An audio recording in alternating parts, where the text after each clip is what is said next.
तदैकरूपरूपाय विष्णवे सर्वजिष्णवे यस्य स्मरणमात्रेण जन्म संसारबन्धनात् विमुच्यते नमस्तस्मै विष्णवे प्रभविष्णवे। ॐ नमो विष्णवे प्रभविष्णवे। श्रीवैशम्पायन उवाच श्रुत्वा धर्मानशेषेण पावनानि च सर्वशः युधिष्ठिरः शान्तनवं पुनरेवाभ्यभाषत। युधिष्ठिर उवाच किमेकं दैवतं लोके किं वाप्येकं परायणम् स्तुवन्तः कं कमर्चन्तः प्राप्नुयुर्मानवा शुभम्। को धर्मः सर्वधर्माणां भवतः परमो मतः किं जपन्मुच्यते जन्तुर्जन्म संसारबन्धनात्। श्रीभीष्म उवाच जगत्प्रभुं देवदेवम् अनन्तं पुरुषोत्तमम् स्तुवन्नाम सहस्रेण पुरुषः सततोत्थितः तमेव चार्चयन् नित्यं भक्त्या पुरुषमव्ययम् ध्यायन् स्तुवन् नमस्यंश्च यजमानस्तमेव च अनादिनिधनं विष्णुं सर्वलोकमहेश्वरम् लोकाध्यक्षं स्तुवन् नित्यं सर्वदुःखातिगो भवेत् ब्रह्मण्यं सर्वधर्मज्ञं लोकानां कीर्तिवर्धनम् लोकनाथं महद्भूतं सर्वभूतभवोद्भवम् येष मे सर्वधर्माणां धर्मोऽधिगतमो मतः यद्भक्त्या पुण्डरीकाक्षं स्तवैरर्चे नरः सदा परमं यो महत्तेजः परमं यो महत्तपः परमं यो महद्ब्रह्म परमं यः परायणम् पवित्राणां पवित्रं यो मङ्गलानां च मङ्गलम् दैवतं देवतानां च भूतानां यो व्ययः पिता यतः सर्वाणि भूतानि भवन्त्यादियुगागमे यस्मिंश्च प्रलयं यान्ति पुनरेव युगक्षये तस्य लोकप्रधानस्य जगन्नाथस्य भूपते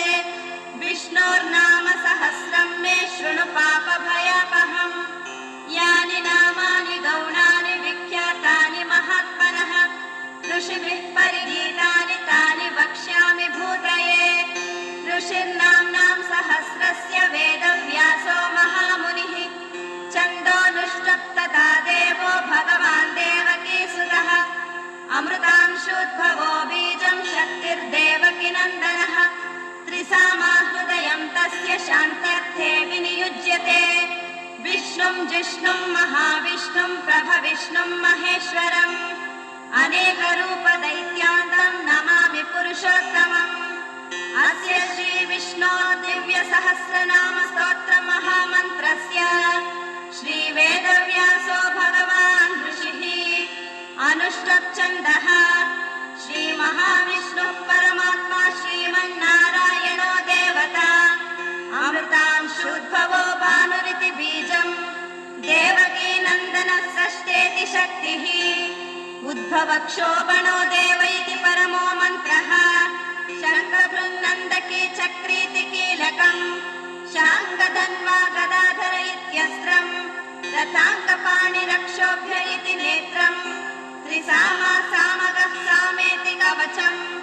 आनन्दं परब्रह्मेति योनिः ऋतुः सुदर्शनः काल इति दिग्बन्धः श्रीविश्वरूप इति ध्यानम्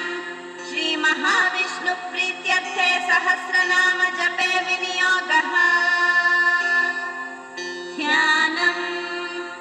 क्षीरोदन्वत्प्रदेशे शुचिमणिविलसत्सैकतैर्मौक्तिकानां मालाक्लप्तासनस्तस्फटिकमणिनिभैर्मौक्तिकैर्मण्डिताङ्गः शुभ्रैरभ्रैरदभ्रैरुपरि विरचितैर्मुक्तपीयूषवर्षैः आनन्दीनः पुनीयादरिनलिन गदा शङ्खपाणिर्मुकुन्दः भूपादौ यस्य नाभिर्वियदसुरविलश्चन्द्रसूर्यौ च नेत्रे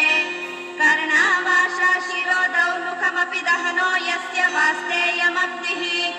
अन्तस्तं यस्य विश्वं सुरनरखगो भोगि गन्धर्वदैत्यैः चित्रं रम्यते तं त्रिभुवनवंशं विष्णुमीशं नमामि। ॐ नमो भगवते वासुदेवाय शान्ताकारं भुजगशयनं पद्मनाभं सुरेशं विश्व शुभाङ्गम्